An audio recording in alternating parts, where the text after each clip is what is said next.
সুপ্রভাত বন্ধুরা, আশা করছি সবাই ভালো আছেন, সুস্থ আছেন। আমার ছোট্ট পরিবারে আমার সকল বন্ধুদের জানাই স্বাগত। তো এখন বাজে সকাল 9টা। এখন থেকে আপনাদের সঙ্গে নিয়ে আজকে ব্লগটি শুরু করছি। দেখতে থাকুন, আশা করছি ভালো লাগবে। অনুজকে আমি খাইয়ে দিয়ে পড়াতে বসেছিলাম, তো ও জানলা দিয়ে দেখতে পেয়েছে ও ঠাকুমা বাইরেটায় পাম্প চালিয়ে ধুচ্ছে। তো আর রক্ষে নেই, অমনি চলে এসছে। দেখুন জল ঘাঁটতে শুরু হয়ে গেছে। আপনারা তো দেখেইছেন আমার আগের ব্লগে অনুজ কীরকম জল নিয়ে দুষ্টুমি করে, জলের পোকায় একটা পাম্প চালালে কী দুষ্টুমিটা করে সেটা তো হয়তো দেখেইছেন, আমি আগেও দেখিয়েছি আপনাদেরকে। গোটা ঘরেতে জলে ভর্তি করে দিয়েছে, তারপরে আমাদেরকে ভিজিয়ে দিয়েছে।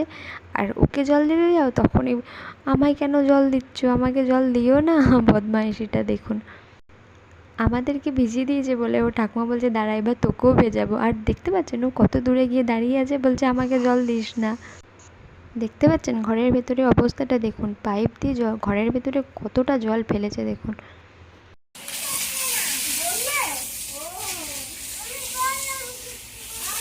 তোমাকে চান করিয়ে দিচ্ছে, আর তুমি যে সবাইকে চান করিয়ে দিচ্ছ, তুমি চান করিয়ে দিচ্ছ তো সবাইকে, তুমি ভিজিয়ে দিলে যে সবাইকে।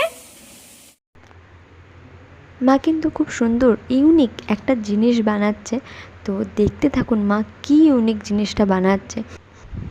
তো তার আগে আমার সকল বন্ধুদের কাছে আমার একটি অনুরোধ, প্লিজ যারা নতুন আছেন তারা সবাই আমার চ্যানেলটিকে সাবস্ক্রাইব করে দেবেন, যাতে আমরা আরও এগিয়ে যেতে পারি, আপনাদের আরও এরকম নতুন নতুন সুন্দর ইউনিক জিনিস আপনাদের সামনে তুলে ধরতে পারি।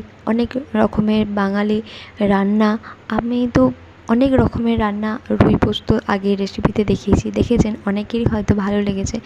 তো এরকম অনেক ধরনের রান্নার রেসিপি, তারপরে কীভাবে রান্নাঘর পরিষ্কার করতে হয় সেই ধরনের টিপস, আমি অনেক কিছুই আপনাদের সাথে অলরেডি শেয়ার করেছি। এগুলো কিন্তু আপনারা আমার আগের ভিডিওতে দেখে নিতে পারেন। ঠিক তেমনই আজকেও একটি খুব সহজ পদ্ধতিতে, আপনাদের ফ্রিজে যদি খুব কম জায়গা থাকে এবং যদি অনেকগুলো ডিম থাকে একসাথে, এই কম জায়গার মধ্যে কী করে এতগুলো ডিম রাখবেন, তো সেই পদ্ধতি দেখুন আপনাদেরকে আমরা অলরেডি শেয়ার করে ফেলেছি। দেখতেই পাচ্ছেন মা কীভাবে জিনিসটা তৈরি করলো। এতে কিন্তু আপনারা একসাথে অনেকগুলো ডিম রাখতে পারবেন। আপনাদের ফ্রিজে যদি কম জায়গা থাকে তাহলে কোনো অসুবিধা নেই। তবে এখানেই কিন্তু শেষ নয়, আজকে খুব সুন্দর একটা রান্নার রেসিপি আপনাদের সাথে শেয়ার করব। দেখতে থাকুন, আশা করছি সবার ভালো লাগবে। আর প্লিজ আমার চ্যানেলটিকে সাবস্ক্রাইব করে দেবেন। আর আমার ভিডিও দেখে যদি আপনাদের কারোর উপকার হয়ে থাকে তাহলে অবশ্যই একটি লাইক, কমেন্ট এবং শেয়ার করে আরও সকলকে দেখার সুযোগ করে দেবেন, যাতে এরম সহজ সুন্দর পদ্ধতি, রেসিপি, টিপসগুলো তারাও জানতে পারে। আর এর মধ্যে দেখুন অনুজ কিন্তু 2টো ডিম ফাটিয়ে ফেলেছে। দেখুন মা কত সুন্দর একটা জিনিস বানালো, দেখতেই পাচ্ছেন। আপনারাও কিন্তু এইভাবে ঘরেতে বানিয়ে ফেলতে পারেন।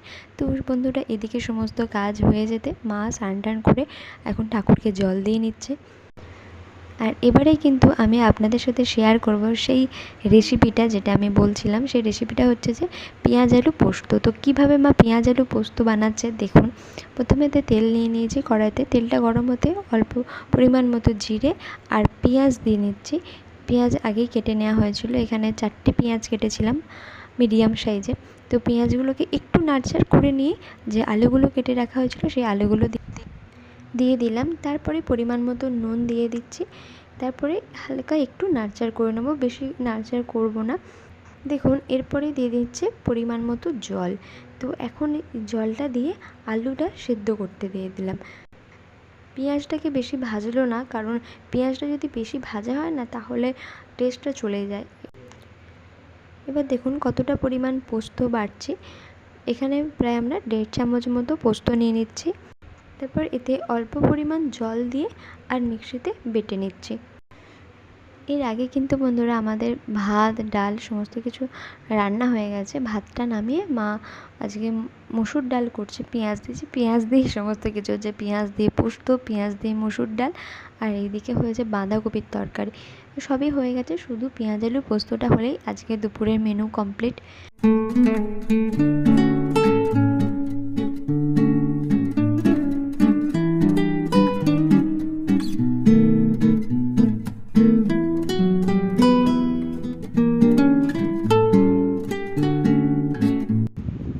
দেখতেই পাচ্ছেন পোস্তটা বাটা হয়ে গেছে। এবার দেখে নেব যে আলুগুলো কতটা সেদ্ধ হলো।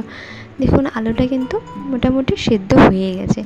তো এখন কি করব, দেখুন আলুগুলো যেহেতু সেদ্ধ হয়ে গেছে, মা একটু নাড়চাড় করে নিয়ে যে পোস্তটা বাটা হলো সেই পোস্তটা আর একটু জল মিশিয়ে নিয়েছি, নিয়ে দিয়ে দিলাম আলুগুলোর সাথে। এবার এই আলুগুলোর সাথে আরও ভালো করে মিশিয়ে নেব। আর কিন্তু বেশিক্ষণ আমরা এটা ফোটাবো না, কারণ ফোটালে পোস্তর যে স্বাদ, যে গন্ধ, সেটা কিন্তু চলে যাবে। তার জন্য একটু আলুর সাথে মিশিয়ে নিয়ে ভালো করে একটু নাড়চাড় করে নিয়ে আর নামানোর আগে অল্প পরিমাণ সর্ষের তেল দিয়ে একটু নাড়চাড় করে নিয়েই আমরা কিন্তু পোস্তটা এবার নামিয়ে ফেলবো। দেখুন পেঁয়াজ আলু পোস্ত কত সহজ পদ্ধতিতে, কত তাড়াতাড়ি হয়ে গেল। এরকম কিন্তু আপনারাও করে নিতে পারেন খুব তাড়াতাড়ি, খুব সহজ পদ্ধতিতে একটা সুন্দর রান্না। দেখুন মা নামিয়ে আর একটু জিরে আর সর্ষের তেল ভেজে নিয়েছিল, সেটা আবার ওর উপরে পোস্তটার উপরে ছড়িয়ে দিল। সেটা কিন্তু খুব সুন্দর একটা সেন্ট ছাড়বে আর খুব সুন্দর খেতেও লাগবে। আর তার সাথে মাখছি আজকে কয়েদ বেল মাখা। ও ঝাল ঝাল টক টক দারুণ খেতে লাগবে। কয়েদ বেল খেতে কার কার ভালো লাগে? আমার তো খুব ভালো লাগে। দেখুন পরিমাণ মতো নুন আর লঙ্কা আর চিনি দিয়ে মাখিয়ে নিচ্ছি। একটু বিট নুন থাকলে ভালো হতো, আজকে বিট নুনটা বেড়ে গেছে তাই বিট নুনটা দেওয়া হলো না, কিন্তু বিট নুনটা দিলে দারুণ খেতে লাগতো। ওই জন্য শুধু নুন, চিনি, লঙ্কা আর একটু জল দিয়ে ভালো করে মাখিয়ে রেখে দিলাম। তো যখন খাবো তখন কিন্তু আরও সুন্দর হয়ে যাবে। এটা খাওয়ার 10-15 মিনিট, আধ ঘন্টা মোটামুটি আগে যদি এটা মেখে রাখতে পারেন, এর স্বাদটা কিন্তু আরও বেড়ে যায়। তো বন্ধুরা আজকে ভিডিওটি কেমন লাগলো আপনারা কিন্তু জানাতে ভুলবেন না। আর আজকে যে টিপস, যে পদ্ধতিগুলো, সহজ পদ্ধতিটা একটা দেখালাম, ফ্রিজেতে কম জায়গা থাকলে কিভাবে অনেকগুলো ডিম একসাথে রাখবেন। তারপরে ধরুন এই একটা সুন্দর রেসিপি পেঁয়াজ আলু পোস্তর রেসিপিটা, তার সাথে কয়েদ বেল মাখা, এতগুলো সুন্দর সুন্দর জিনিস আজকে আপনাদের সাথে শেয়ার করলাম। কেমন লাগলো অবশ্যই কিন্তু জানাবেন। যদি ভালো লেগে থাকে অবশ্যই একটি লাইক, কমেন্ট এবং শেয়ার করে দিয়ে আমাদের পাশে থাকবেন। আর আপনাদের একটু সাপোর্ট কিন্তু আমাদের অনেকটা অনুপ্রেরণা যোগাবে, যাতে আবার অনেক সুন্দর সুন্দর রেসিপি, টিপস আপনাদের সাথে শেয়ার করতে পারি।